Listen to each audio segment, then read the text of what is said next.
Here I've got Samsung Galaxy Tab S7, and let me show you how to change SIM pin on the following device. So at first you have to open list of all apps and go to the settings.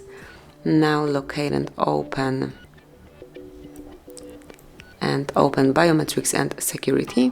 Scroll down and here you will notice other security settings. Click on set up SIM card lock right here and now click on change SIM card pin.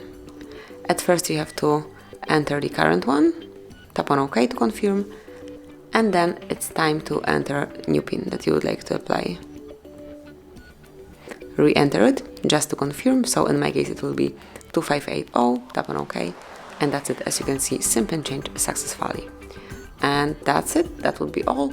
Thanks for watching, please subscribe our channel and leave the thumbs up.